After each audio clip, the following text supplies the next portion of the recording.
Morning good morning everybody. Maharaja Surajmal PG Mahavidyalaya Ajaypura की online classes में आप सभी का स्वागत है।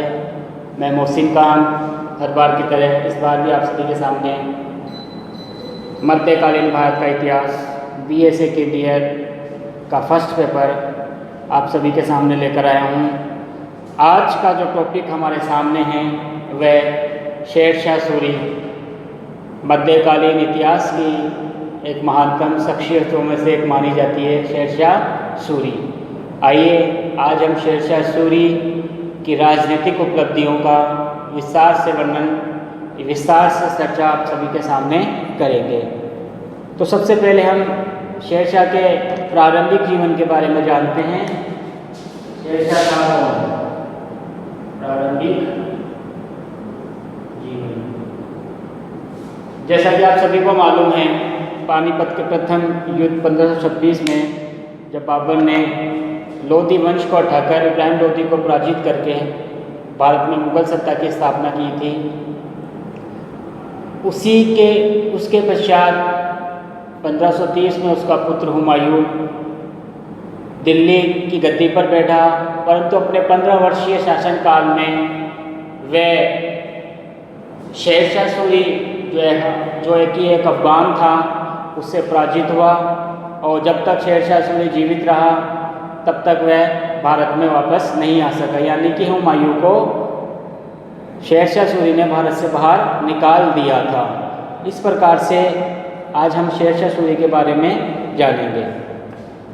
देखो, शेरशाह सूरी को उसकी राजनीतिक उपलब्धियों के साथ साथ उसकी जो शासन व्यवस्था है ना, या उसके द्वारा जो बनाया गया संगठन है, प्रशासनिक संगठन है, उसके लिए भी उसको जाना जाता है। लेकिन आज हम अभी आपके सामने केवल उसकी राजनीतिक उपलब्धियां का अध्ययन करेंगे। तो आइए हम शेरशाह के प्रारंभिक जीवन के बारे में जानते हैं। शेरशाह के जो दादा थे इब्राहिम खां, वह पेशावर के रौर प्रदेश था, वहाँ से निकलकर हरियाणा की तरफ आए। उस समय बहलोल लोधी का शासन था। बहलोल लोधी के शासनकाल में भारत आए और हरियाणा के बरगाला के आसपास वे यहाँ पर बस गए। इनका जो पुत्र था हसन खां, उसी का बेटा शेरशाह था, जिसका बचपन का नाम फरीद था।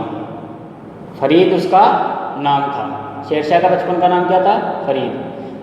अब चूँकि शेरशाह के जन्म को लेकर थोड़ा इतिहासकारों में काफ़ी विवाद है, तो जन्म तिथि और स्थान को लेकर विवाद का जो कारण है, उसमें एक वजह ये रही है कि डॉक्टर जो कानून गो है, जिन्होंने शेरशाह के ऊपर काफ़ी रिसर्च किया है और उन्होंने शेरशाह के ऊपर काफ़ी जानकारी भी प्रदान की है, अब्बास खां सरवानी के ग्रंथ के आधार पर, उनका मानना है कि शेरशाह का जन्म 1486 और नालौर में उसका जन्म बताया। नालौर हरियाणा में, नालौर कानून गो, प्रोफेसर कानून गो के कालीन का रंजन कानून गो। कुछ विद्वानों के अनुसार उनका जन्म 1473 ईस्वी में। इनमें परमात्मा शरण श्रीवास्तव,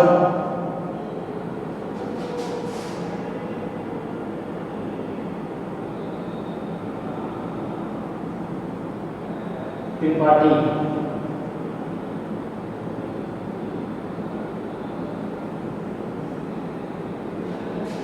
1472 में इनका जन्म बताते हुए परमात्मा शरण, डॉक्टर परमात्मा शरण, डॉक्टर L श्रीवास्तव और डॉक्टर RP त्रिपाठी का मानना है इनका जन्म 1472 में हुआ होगा।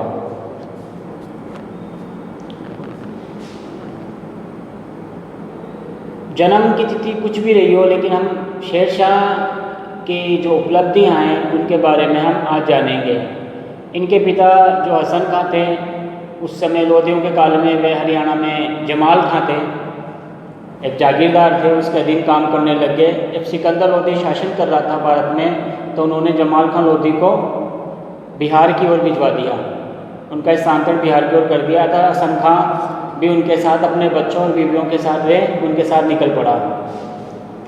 वहीं पर उसी जगह बिहार में जाकर ही उन्होंने शेरशाह ने अपना अध्ययन कार्य भी किया और जौनपुर से उन्होंने अपनी पढ़ाई का काम किया। जौनपुर से ही उन्होंने अरबी फारसी व्याकरण आदि का गहन अध्ययन किया, जो उसके जीवन काल में काफ़ी काम आई। वहीं पर जो जमाल खां के कहने पर उसने जो उसकी जागीर थी, जमाल खां ने उसके पिता को सहसराम, ख्वासपुर और टाड़ा के आसपास के जो परगने थे उनको जागीरदार के रूप में दे दिए और वहाँ उनके पिता जागीर को चला वहाँ से किसानों से कर आदि वसूल करने का काम करने लगा। उसी समय शेरशाह को अपने पिता की जागीर का प्रबंध करने का मौका भी मिला और यहीं से उन्होंने शासन व्यवस्था और उनके मौलिक ज्ञान भी उसको प्राप्त हुआ जागीर के प्रबंधक के रूप में। 1518 में शेरशाह यानी कि फरीद, या जिसको शेर खां के नाम से भी जाना जाता है, जो जागीर का प्रबंधक का मैनेजमेंट का काम देख रहा था और बखूबी अच्छे से काम कर रहा था, किसानों से बकाया वसूली कर रहा था और जो भी जमींदार अत्याचारी जमींदार जो उनको दबाकर उनसे ज़्यादा कर आदि राजस्व आदि इकट्ठा कर रहा था, चोर डाकुओं आदि से उन जागीरों की रक्षा कर रहा था। तो उन्होंने अपना काम बखूबी करना शुरू कर दिया था, छोटी सेना भी तैयार कर ली थी। लेकिन 1520-21 में जैसे ही हसन खां की मृत्यु हो जाती है तो उनके चचेरे भाइयों में उनके बीच मनमुटाव हो जाता है। और एक चांद के जो हाकिम थे मोहम्मद खां सूर, उनके बीच बचाव के अंदर उनको जागीर से हाथ धोना पड़ता है और जागीर से हाथ धोने के पश्चात वे दक्षिण बिहार के सूबेदार बहार खां लोहानी, जो बाद में मोहम्मद शाह की उपाधि भी धारण कर लेते हैं, बहार खां लोहानी के सेवा में चला गया। अब बहार खां लोहानी की सेवा में जाने के पश्चात उन्होंने कई अच्छे कार्य किए जिससे बहार खां लोहानी से खुश भी हुआ। एक बार बताया जाता है कि जंगल में उन्होंने एक शेर को बिना हथियारों के ही मार डाला था, इसलिए बहार खां लोहानी और मोहम्मद शाह ने उनको शेर खां की उपाधि दी। अब यहीं से फरीद शेर खां के नाम से जाने लगा। इसी समय उन्होंने अपने बेटे जलाल खां, जो बहार खां लोहानी का पुत्र था, जलाल खां उसको शिक्षक भी नियुक्त कर दिया।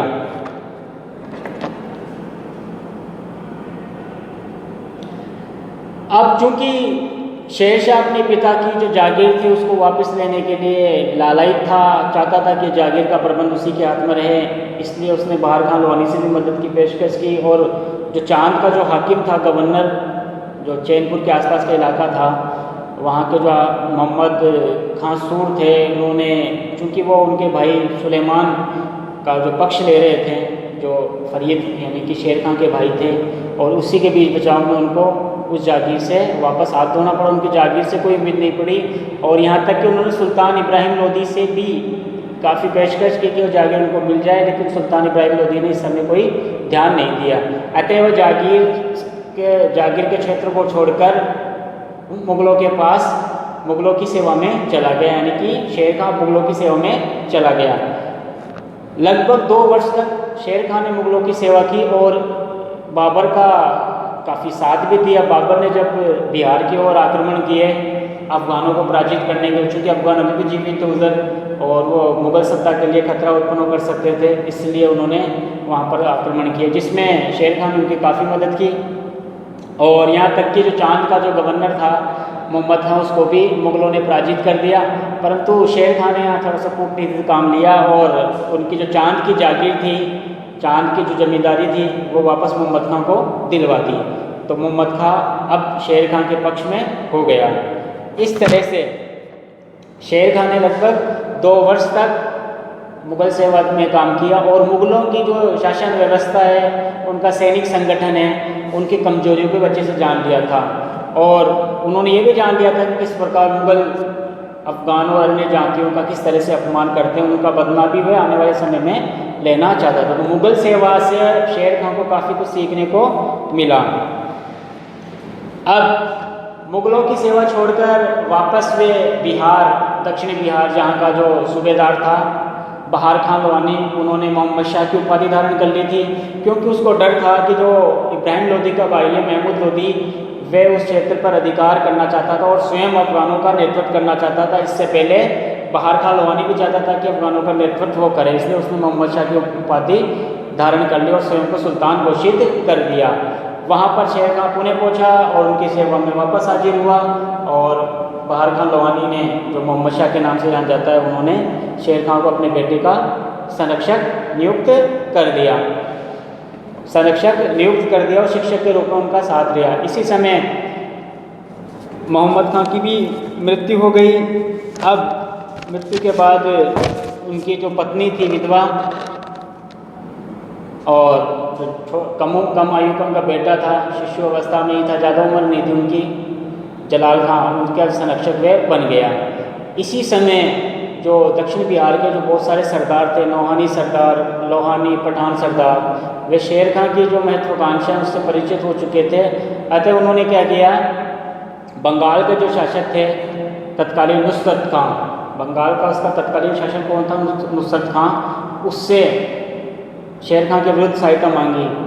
अतः बंगाल के शासक नुसरत खां ने बिहार पर आक्रमण किया, परंतु शेर खां इस समय तक अपनी एक सेना को संगठित कर चुका था जो इसी के प्रति वफादार है। उन्होंने नुसरत खां को पराजित कर दिया। इस प्रकार से शेर खां ने एक तरह से दक्षिण बिहार पर एक तरह से पूरी तरह से सारा कुछ उसने हस्तगत कर लिया और बिहार के डिप्टी गवर्नर के रूप में वह काम करने लगा। एक तरह से शासन सत्ता बिहार की उसी के हाथ में आ गई। इसी समय प्रारंभिक जीवन के बारे में बता रहा था और प्रारंभिक सफलताएं हैं तो मैं आपको चर्चा में कर रहा हूँ। प्रारंभिक सफलताएं हैं उनकी, जिसमें उन्होंने बिहार के डिप्टी गवर्नर के रूप में चुनाव पर अधिकार, अगला काम क्या किया उसने, चुनार का अधिकार। चुनार का दुर्ग उस समय काफ़ी महत्वपूर्ण दुर्ग माना जाता था और यहाँ पर जो दुर्ग रक्षक था, किलेदार था, वो ताज खां सारंगवानी था। ताज खां सारंगवानी, सिकंदर लोदी के समय में सिकंदर लोदी ने ताज खां सारंगवानी को चुनार का किलेदार नियुक्त किया था, परंतु सिकंदर लोदी की मौत के पश्चात जब इब्राहिम लोदी का शासन हुआ तो ताज खां ने अपने आप को स्वतंत्र कर लिया था। लेकिन बाबर के समय जब बाबर ने उधर आक्रमण किया तो बाबर की उसने अधीनता स्वीकार कर ली, बाबर ने उसकी अधीनता स्वीकार कर ली। इसी समय ताज खां के एक बड़े बेटे ने ताज खां की हत्या कर दी और ताज खां की जो विधवा लाड मलिका ने शेर खां से आग्रह किया कि आप चुनार के दुर्ग पर आक्रमण कर दीजिए और दुर्ग को अपने अधीन ले लीजिए। तो शेर खां ने इसका मौके का फ़ायदा उठाया और दुर्ग पर आक्रमण करके चुनार के दुर्ग पर अधिकार कर लिया और जो ताज खां की विधवा लाड मलिका थी उससे विवाह भी कर लिया। इस प्रकार से शेर खां को चुनार का दुर्ग भी मिला और चुनार के दुर्ग के साथ उसको काफ़ी धन दौलत भी प्राप्त हुआ, जिससे उसको आने वाले समय में जो राजनीतिक महत्वाकांक्षाएं थी उसको उससे पूरा किया। अब चूंकि मुगल सम्राट इस समय हुमायूं था, जब ये सूचना हुमायूं तक पहुंची तो हुमायूं इससे काफ़ी क्रोधित भी हुआ और हुमायूं ने चुनार का दुर्ग लेने के लिए 1532-33 में एक सेना लेकर कूच किया। 1533 ईस्वी के आसपास ने चुनार के दुर्ग की घेराबंदी कर ली। शेर खां ने मौके का थोड़ा सा फ़ायदा देखा और अपने बेटे को जलाल खां को दुर्ग की घेराबंदी को छोड़कर स्वयं बरकुंडा की ओर निकल गया, यानी बंगाल की तरफ वो जाने लगा। इसी तरह से काफ़ी महीनों की घेराबंदी के पश्चात शेर खां ने हुमायूं को सूचना मिली, जब चुनार के दुर्ग की घेराबंदी 1533 में हुमायूं कर रहा था तो उनको सूचना मिली कि गुजरात का जो शासक है बहादुर शाह वह चित्तौड़ पर आक्रमण कर रहा है और उसका अगला टारगेट दिल्ली भी हो सकता है। इसलिए हुमायूं वापस जाने के लिए आतुर हुआ और हुमायूं ने थोड़ा सा मौका देखा, उसने शेर खां से संधि की पेशकश की। शेर खां ने उससे संधि कर ली। 1533 में शेर खां और हुमायूं के मध्य संधि हो गई। चुनार का दुर्ग जो था वह शेर खां के पास रह गया और शेर खान ने इस एवज में अपने बेटे कुतुब खान को 500 अफगान सैनिकों के साथ हुमायूं की सेवा में भेज दिया। इस प्रकार से हुमायूं का थोड़ा सा उसने हुमायूं के संकट को टाला, यानी कि शेर खान का हुमायूं से संघर्ष।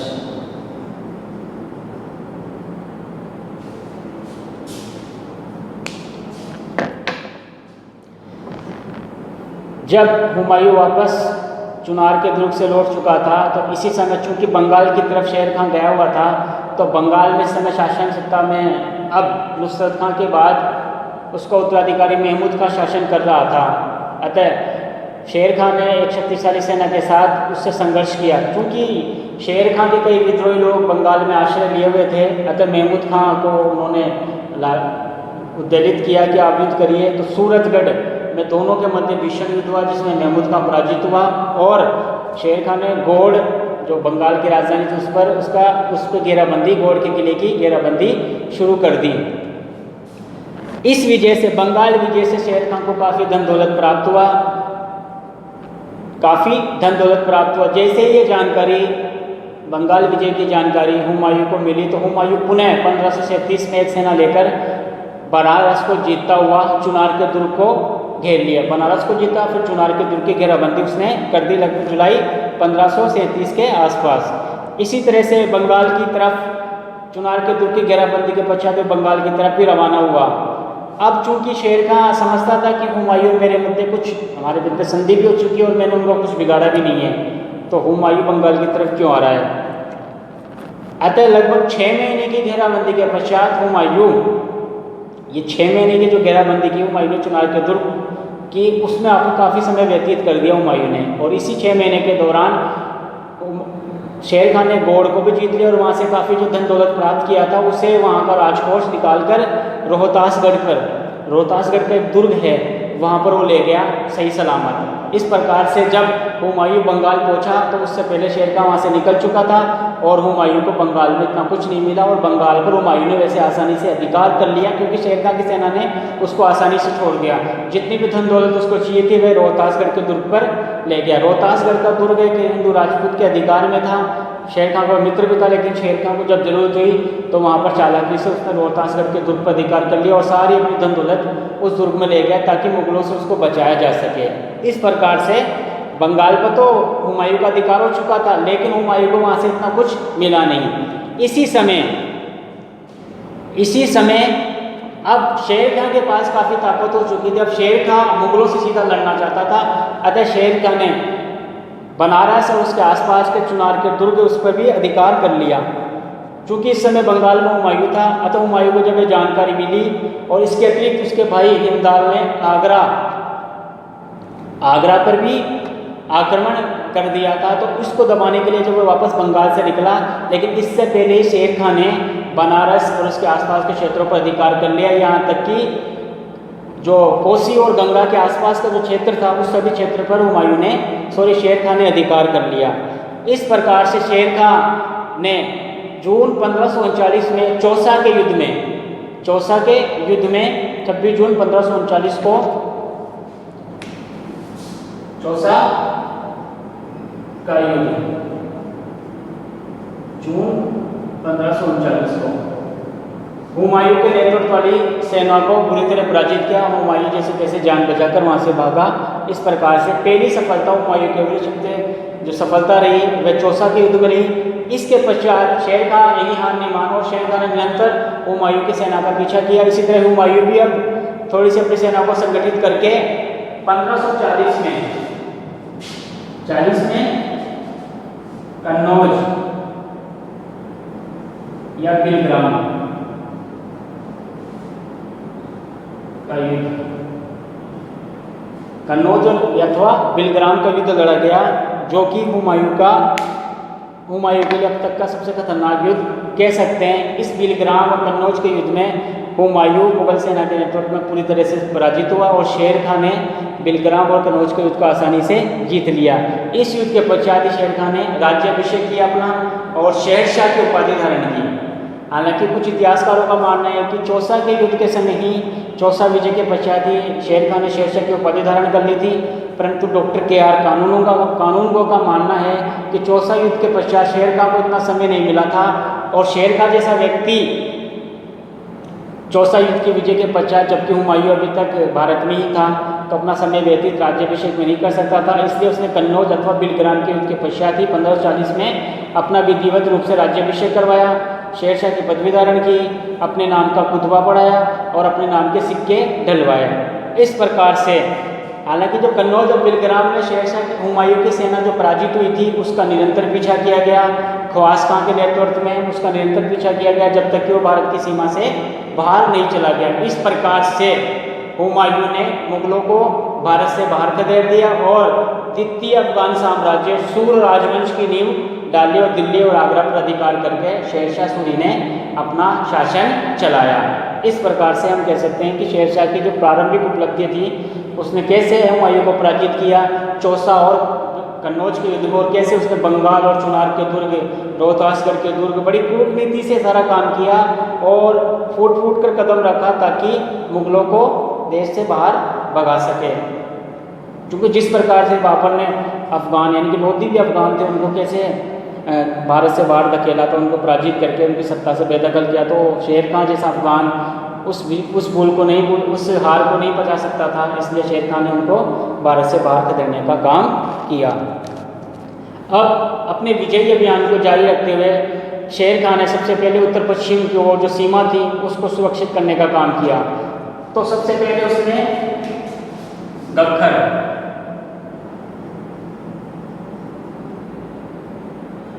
गख्खर प्रदेश की विजय की।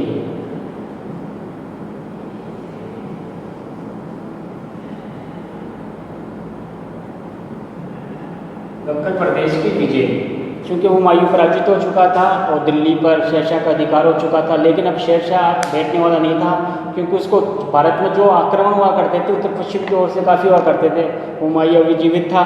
अतः शेर खान ने सिंध और झेलम के उत्तर में स्थित गख्खर के जो गख्खर जनजातीय बहुल क्षेत्र था उसको जीतने की ठानी और वहाँ पर अपने सेना नायकों को उनको आक्रमण करने के लिए भेजा। उनके सेना नायकों ने वहाँ के जो सरदार थे सारंग जैसे और अन्य सरदारों को पराजित किया और पराजित करने के बाद उनको दबाया और वहाँ पर शेर खान की अनुमति से रोहतासगढ़ के दुर्ग का निर्माण करवाया। रोहतास के दुर्ग का निर्माण गख्खर प्रदेश में निर्माण करवाया ताकि उत्तर पश्चिम से होने वाले आक्रमण को रोक सके। लगभग 50,000 सेना को उस दुर्ग में नियुक्त किया और राजा टोडरमल जो भी इस समय उनके संपर्क में है, राजा टोडरमल के देखरेख में ही रोहतास के दुर्ग का निर्माण करवाया गया। हालांकि इस दुर्ग का पूरा निर्माण शेरशाह के उत्तराधिकारी इस्लाम शाह के समय ही जाकर पूरा हुआ।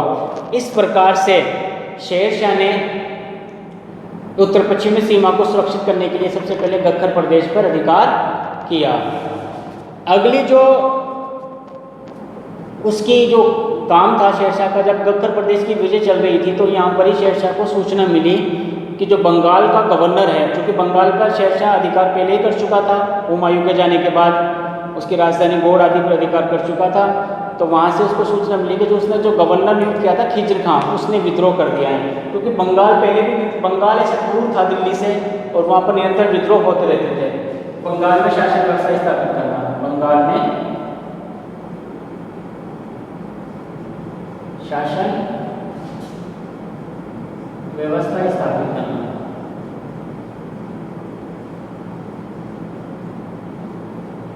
जैसे ही गख्खर प्रदेश की विजय हुई वहीं उसको सूचना मिल गई थी बंगाल का जो गवर्नर खिज्र खां उसने विद्रोह कर दिया था।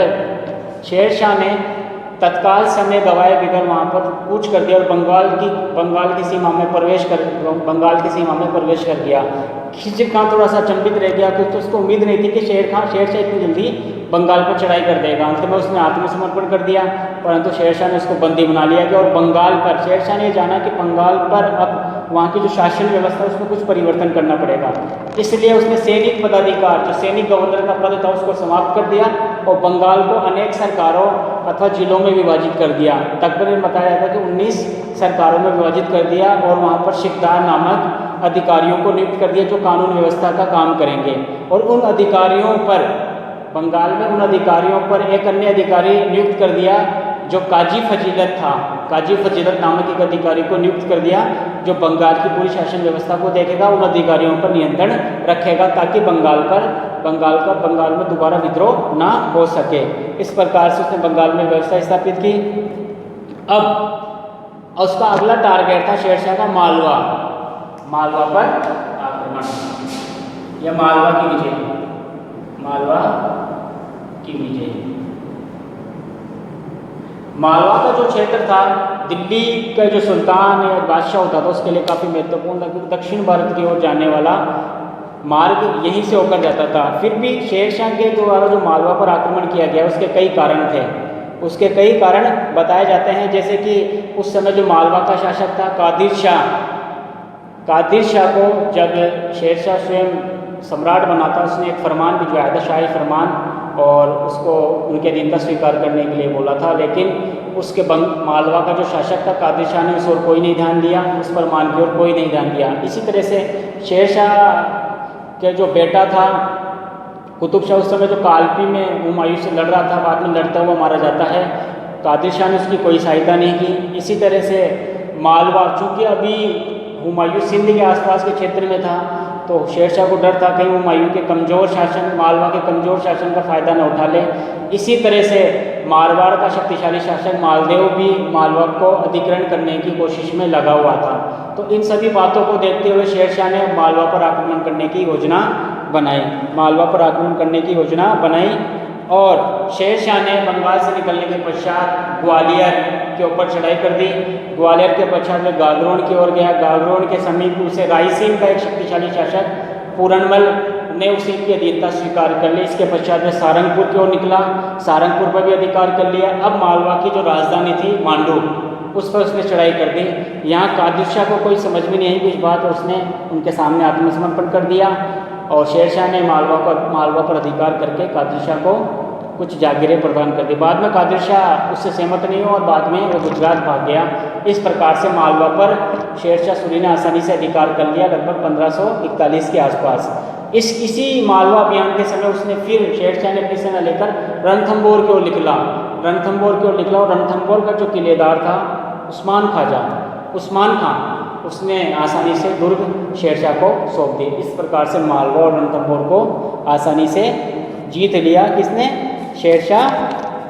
शेरशाह ने। अगली जो विजय है, जो काफ़ी विवादित विजय भी मानी जाती है, वह है रायसीन। कौन सी विजय?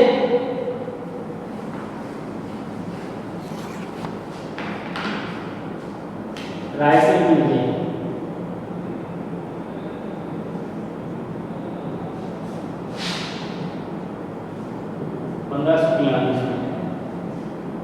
जैसा कि मैंने अभी मालवा अभियान के समय आपको बताया था कि शेरशाह के समक्ष जब मालवा पर आक्रमण किया था तो रायसीन के जो शासक थे पूरनमल, उन्होंने आत्मसमर्पण कर दिया, अधीनता स्वीकार कर ली थी। लेकिन फिर भी रायसीन को क्यों जीता शेरशाह ने, इसके पीछे कई कारण बताए जाते हैं। हो सकता है तो महत्वाकांक्षा हो शेरशाह की, क्योंकि वो चाहता था कि उसके आसपास कोई एक शक्तिशाली राजा ना रहे जो उसको चुनौती दे सके। दूसरा कारण ये बताया जाता है कि जो रायसीन का जो शक्तिशाली शासक था पूरन सिंह, वह वहाँ की जो मुस्लिम जो प्रजा थी उसको काफ़ी परेशान कर रहा था, उस पर काफ़ी ज़्यादतियाँ कर रहा था। तो वहाँ के कुछ लोगों ने शेरशाह से आग्रह किया कि आप रायसीन पर आक्रमण कीजिए ताकि हमें तो परेशान करने को छोड़े। हो सकता है कारण कुछ भी हो, लेकिन कारण का जो मुख्य जो कारण बताया जाता है वो शेरशाह की महत्वाकांक्षा ही रही होगी। क्योंकि शेरशाह जैसा महत्वाकांक्षी व्यक्ति रायसीन जैसे क्षेत्र को स्वतंत्र नहीं छोड़ सकता था। तो 1543 में शेरशाह ने रायसीन के दुर्ग की घेराबंदी कर ली। काफ़ी महीनों की दुर्ग की घेराबंदी के पश्चात जब रायसीन का किला उनसे जीते नहीं गया तो उन्होंने उनसे संधि का प्रस्ताव रखा शेरशाह ने, और संधि के बहाने उनके दुर्ग के द्वार खुलवा लिए और अचानक फिर उनसे विश्वासघात करके उन पर आक्रमण कर दिया। हालांकि शेरशाह ने कहा कि मैं आप पर आक्रमण नहीं करूँगा, आप मतलब बेफिक्र रहिए, लेकिन शेरशाह ने एक तरह से विश्वासघात करके रायसीन के राज्य को जीत लिया, जिसमें अनेक राजपूत सरदार पूरनमल जैसे शासक लड़ते हुए गति को प्राप्त हुए। इस प्रकार से 1543 में शेरशाह ने रायसेन के क्षेत्र को जीत लिया। शेरशाह की जो राजनीतिक उपलब्धियाँ हैं उसमें ये जो रायसेन का जो उसका विश्वासघात करके जो जीता उसको एक कलंक के रूप में स्वीकार करते हैं। लेकिन राज्य में जो राजा महाराजा सुल्तान हुआ करते थे वो युद्ध में ये नहीं देखते थे कि हमने क्या विश्वासघात किया है क्या नहीं किया। उनके लिए क्षेत्र को जीतना होता था वो चाहे वो धोखेधड़ी करके जीते या सामने लड़के जीते, ऐसा इतिहास में होता रहा है। अगली जो विजय थी मुल्तान और सिंध की विजय। मुल्तान और सिंध की विजय।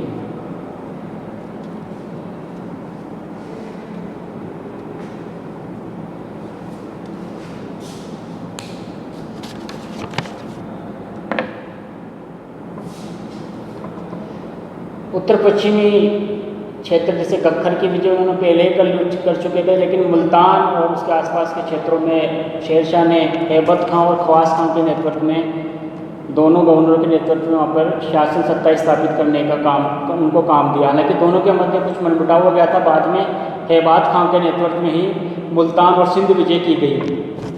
इस समय मुल्तान उसके आसपास अनेक सरदार जनजातियाँ काम कर रही थी। फतेह खां जाट, फतेह खां दोदराई जैसे सरदारों ने सूरी जो सेना थी उनका बखूबी तरीके से सामना किया। हैबत खां ने एक शक्तिशाली सेना के साथ फतेह खां के राज्य पर आक्रमण कर दिया। फतेह खां जाट वहाँ से अपना जान बचाकर अपने साथियों के साथ भगा और बख्तर के आसपास जो क्षेत्र था वहाँ उन्होंने जाकर शरण ली। इसी समय उनका एक जो साथी था सिद्धू बलोच, वह वहाँ से भाग चुका था और उसने फतेह खां दोदराई को सूचना दी कि इस प्रकार से सूरी सेनाओं ने उनके क्षेत्र पर आक्रमण कर दिया है। तो उन्होंने पूरी तैयारी के साथ अपनी स्त्री बच्चों को पीछे छोड़ाया, उनको मार डाला, क्योंकि अब उनको आर पार की लड़ाई करनी थी। इस प्रकार से दोनों सेनाओं के मध्य भीषण संघर्ष हुआ जिसमें सूरी सेनाओं को सफलता प्राप्त हुई। तो सबसे पहले उन्होंने मुल्तान को जीता, उसके बाद उन्होंने सिंध की ओर ध्यान दिया, क्योंकि सिंध का जो क्षेत्र था उनको डर था कि हुमायूं कहीं सिंध के आसपास, उन्होंने काफ़ी मदद की पेशकश कर रहा था और सिंध में जो बख्तर और सेवान के दुर्ग थे उनको वह जीतना चाहते थे ताकि सिंध की ओर से भी हुमायूं के मार्ग को पूरी तरीके से समाप्त किया जा सके। इस तरह से शेरशाह की सेनाओं ने पहले मुल्तान को जीता, फिर सिंध को जीतकर अपने अधीन कर लिया। अगली जो विजय हुई वह थी मारवाड़ की विजय। जो मारवाड़ का युद्ध, मारवाड़ संघर्ष, मारवाड़ की विजय 1543 में। अब मारवाड़ से संघर्ष क्यों हुआ शेरशाह के समय, तो दोनों की महत्वाकांक्षा तो अवश्य रही होगी। इस समय मारवाड़ का जो शासक है मालदेव, वे काफ़ी सैनिक पराक्रम में माहिर था, कुशल कूटनीति में माहिर था। उसने बीकानेर के राव कल्याणमल को पराजित करके उसके आधे से अधिक क्षेत्र को अधिकार में कर लिया था। इसी तरह से वह हुमायूं को सहायता देने के लिए पहले पेशकश कर चुका था, परंतु उस समय काफ़ी देर हो चुकी थी जब वह हुमायूं शेरशाह से पराजित होकर भारत से बाहर जा चुका था। तो ये सारी बातें शेरशाह को मालूम थी। इसी तरह से मालदेव और मालवा के मध्य भी संघर्ष चल रहा था। तो शेरशाह अब मारवाड़ पर आक्रमण करके एक अपने पड़ोस में स्थित शक्तिशाली राज्यों को पराजित करना चाहता था ताकि वह सूर शासन को चुनौती ना दे सके। इस तरह से कई कारण हो सकते हैं दोनों के मध्य संघर्ष का, लेकिन अब शेरशाह स्वयं एक शक्तिशाली सेना के साथ निकला और जैतारण के पास सुमेल नामक स्थान पर दोनों के मध्य 1544 ईस्वी में भीषण संघर्ष हुआ। शेरशाह के पास लगभग 80,000 की सेना थी और तकरीबन 40-50 हज़ार की सेना मारवाड़ के शासक मालदेव के पास भी थी। मारवाड़ के दुर्ग को घेराबंदी के पश्चात कई महीने की घेराबंदी की गई। तब शेरशाह को काफ़ी कोशिश की शेरशाह ने कि कैसे जीता जाए, तो उन्होंने चालाकी से काम लिया, कूटनीति से काम लिया। उन्होंने कुछ पत्र राजपूत सरदारों के नाम से मारवाड़ के शासक जो थे मालदेव, उसके खेमे में पटकवा दिए, उनके खेमे में डलवा दिए और उसमें ऐसा लिख दिया कि हम चाहते हैं कि संधि कर ले, शेरशाह काफ़ी ताकतवर है। और इस तरह से जब ये जानकारी उनको लगी मालदेव को, तो उन्होंने अफगान सरदारों को बुलाया अफ़गान सरदारों ने किया कि हम तो डरते नहीं हैं, लड़ने से डरते थोड़ी ना। इसी तरह से जेताओ टोपा जो राजपूत सरदार थे, उन्होंने अब ठान ली थी कि अब अफ़गानों से लड़ना ही है, तो उन्होंने अपने 10-12 हज़ार की सेना के साथ अफ़गानों पर वे टूट पड़े। भीषण संघर्ष हुआ, हालांकि दोनों को वीर गति प्राप्त हुई। इसी प्रकार से मारवाड़ का क्षेत्र, चूँकि अब राजपूत पराजित हो चुके थे, तो मारवाड़ का पूरा क्षेत्र शेरशाह सूरी ने अपने अधिकार में कर लिया था।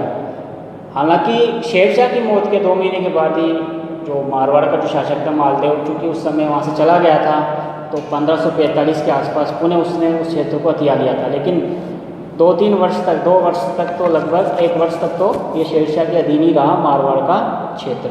इस प्रकार से मारवाड़ की विजय शेरशाह की महत्वपूर्ण विजयों में से एक मानी जाती है। अगला जो उसका विजय बयान था, मेवाड़ व राजपूताना क्षेत्रों पर नियंत्रण।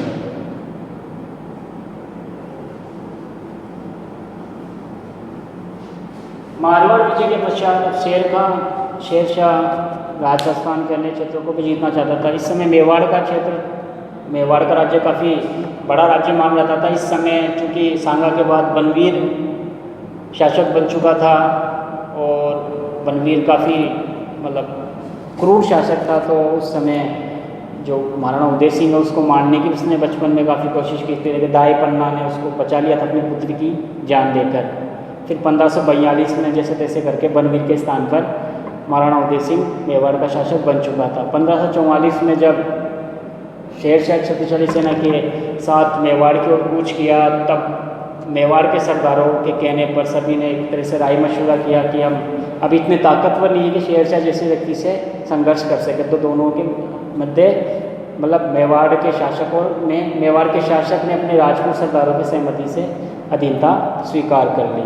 इस प्रकार से मेवाड़ पर आसानी से शेरशाह का अधिकार होगा। इसी तरह से अन्य जो राजपूत सरदार थे, उनको भी राजपूत जो राज्य थे आसपास के, उनको भी जीत लिया। हालांकि इन क्षेत्रों को शेरशाह ने केवल अधीनता ही स्वीकार की। इन क्षेत्रों को अपने राज्य में उन्होंने मिलवाया नहीं। ये उनकी दूरदर्शी सोच थी, क्योंकि इतने बड़े क्षेत्र को दिल्ली के अधीन रखना आसानी से नहीं, वो भी राजपूत राज्यों को जो सालों से संघर्ष करते आ रहे थे। इस प्रकार से मेवाड़ की विजय उन्होंने की और राजपूताना के क्षेत्रों पर नियंत्रण स्थापित उन्होंने कर दिया। अंतिम जो बात करेंगे हम, अंतिम कालिंजर की विजय। कालिंजर की विजय ये 1545 में माना, ये अंतिम विजय थी शेरशाह की। इसके बाद इसी संघर्ष के दौरान उनकी मृत्यु भी हो जाती है। इस समय जो कालिंजर का जो शासक था वह कीरत सिंह था। शेरशाह ने उस पर आरोप लगाया कि जो वीरभान बघेला जो राजपूत सरदार था, वीरभान बघेला, उसको शरण दे रखी थी कि कालिंजर के शासक ने, कीरत सिंह ने। शेरशाह ने उससे कहा कि उनको सौंप दें, लेकिन कीरत सिंह ने बघेला सरदार को सौंपना मुनासिब नहीं समझा और शेरशाह को कहलवा दिया कि हम उसको आपके अधीन नहीं करेंगे। अतः नवंबर 1544 को शेरशाह ने एक शक्तिशाली सेना के साथ स्वयं कालिंजर की ओर कूच किया और कालिंजर के दुर्ग की घेराबंदी कर दी। दुर्ग काफ़ी सख्त था, आसानी से उसको तोड़ा नहीं जा सकता, तो बारूद के माध्यम से तोपों के माध्यम से उसको दुर्ग पर आक्रमण किए गए। काफ़ी ऊंचा बुर्ज बनाया गया, एक तरह से उसको उस पर आक्रमण किए गए, परंतु एक गोला बुर्ज के किले की दीवार से टकराकर पुनः जहाँ पर गोला बारूद रखे हुए थे वहाँ पर आके गिर गया और वहाँ पर विस्फोट हो गया। उस विस्फोट में शेरशाह बुरी तरह से जख्मी हो चुका था और मृत्यु की अवस्था में ही पड़ा हुआ था, लगभग मरने वाला था। हालांकि उससे मरने से पहले उसको कालिंजर विजय की सूचना मिल चुकी थी, उसके बाद ही वो मृत्यु को प्राप्त हुआ। इस प्रकार से शेरशाह की जो अंतिम विजय थी वे कालिंजर की विजय थी, जो 1545 में उसको मिला था। इस प्रकार से 1540 से 1545 के छोटे से 5 वर्षीय शासनकाल में शेरशाह ने अपनी सैनिक पराक्रम और राजनीतिक महत्वाकांक्षा के क्षेत्र में काफ़ी कुछ कार्य किया और ये काफ़ी उपलब्धियाँ उसकी गई। इस तरह से हमने आज आपको शेरशाह की कुछ राजनीतिक उपलब्धियों के बारे में चर्चा की। अगले वीडियो में, अगली क्लास में हम शेरशाह के ही शासन व्यवस्था के ऊपर चर्चा करेंगे, जो राजनीतिक उपलब्धियों से भी ज़्यादा महत्व भारतीय इतिहास में रखती है, उसके ऊपर हम चर्चा करेंगे कि उसकी जो शासन व्यवस्था थी वो किस प्रकार से थी। तो आज के लिए इतना ही, धन्यवाद।